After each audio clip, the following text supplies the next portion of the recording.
Hello students, हम एक बार फिर से आ गए हैं एक्सरसाइज 3.2 जिसको हम सोल्व करेंगे। इसमें बोल रखा है, सबसे पहले देखो 3.2 में एक बार दिखा देते हैं क्वेश्चन किस टाइप के आपके। इस क्वेश्चन में बोल रखा है solve the following pair of linear equation by the substitution method. मतलब ये जो पार्ट दे रखे हैं इनको हमें सब्स्टिट्यूशन मेथड से सोल्व कर रहे हैं। तो हम क्या करेंगे, पहला पार्ट हमने यहाँ पर नोट कर लिया है, इसको सोल्व करेंगे।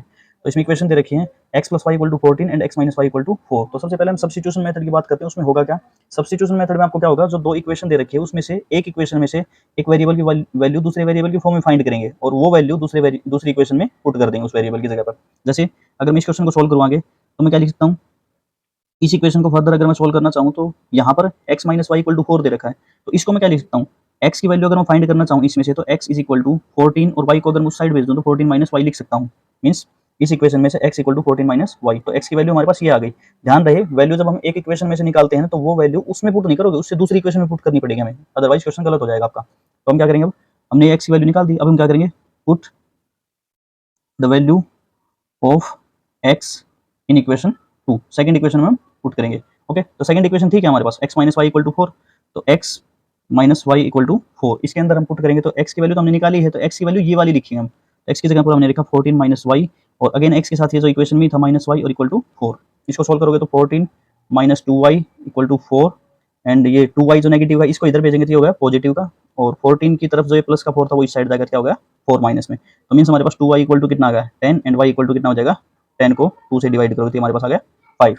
तो देखो ये हमारे पास क्या आ गई, y की वैल्यू आ गई। अब हम क्या करेंगे, ये जो y की वैल्यू आई है ना, ये आप इस इक्वेशन में पुट कर लो, इसमें कर लो, या फिर जो हमने x की वैल्यू निकाली थी उसमें पुट कर लो। इसको थर्ड इक्वेशन मान लो आप, ठीक है, थर्ड इक्वेशन मान सकते हो। तो आप किसी भी इनमें से किसी भी इक्वेशन में पुट कर सकते हैं y की वैल्यू। तो क्या करेंगे, put the value of y in equation, first ले लो, सेकंड ले लो, थर्ड ले लो, यानी फर्स्ट में पुट कर देंगे तो क्या हो जाएगा, x + y बोल रखा था, x + y = 14 था, तो हमने y की वैल्यू निकाली थी, तो x + y की जगह हमने क्या पुट कर दिया 5 = 14। x = क्या आ जाएगा 14 - 5, क्योंकि प्लस का 5 उस साइड जाएगा तो माइनस का x = कितना आंसर आ गया 9। तो हमारे पास क्या हो गया, x = 9 एंड y = 5। तो हमारे पास क्या हो गए, दोनों x और y की वैल्यू हमने सब्स्टिट्यूशन मेथड से फाइंड कर ली है। ओके, तो इसके बाद इसी क्वेश्चन के सेकंड पार्ट पर चलते हैं, वो भी इसी में सोल्व कर देते हैं हम। इसमें दे रखा था इक्वेशन में s - t = 3 and s/3 + t/2 = 6। तो सबसे पहले आपको ध्यान रहे कि हम इक्वेशन को क्या करेंगे, लीनियर फॉर्म में ले आएंगे। जो हमें ये फ्रैक्शन की फॉर्म में दे रखी है इसको सोल्व कर लेते हैं एक बार। तो इसमें क्या करेंगे, हमने एलसीएम ले लिया इसका, 6 आ गया, तो 3 2 जा एंड 2 की s से मल्टीप्लाई करोगे तो 2x प्लस 2 3 जा और 3 को 2 से मल्टीप्लाई करोगे तो ये आ गया 6। अब देखो ये 6 इधर था, इसको अगर मैं इस साइड भेजूंगा क्रॉस मल्टीप्लाई करने के लिए, तो 6 को 6 से मल्टीप्लाई करूंगा 36। मींस इक्वेशन क्या बन गई, 2x + 3t = 36। मतलब जो हमारे पास सेकंड इक्वेशन थी उसको हमने इस फॉर्म में कन्वर्ट कर दिया और ये थी हमारे पास फर्स्ट इक्वेशन। ओके, तो अब हम क्या करेंगे, इससे हम क्या करेंगे, s की वैल्यू निकाल दो एक बार। तो इसमें क्या लिख सकते हैं, s = t माइनस था वो उस साइड जाकर क्या हो जाएगा 3 + t। तो हमारे पास s की वैल्यू आ गई। अब हम क्या करेंगे, इस s की वैल्यू हमने फर्स्ट इक्वेशन से निकाली, तो ये सेकंड इक्वेशन में पुट करेंगे हम। ओके, तो हम क्या करेंगे, put the value of s in equation second.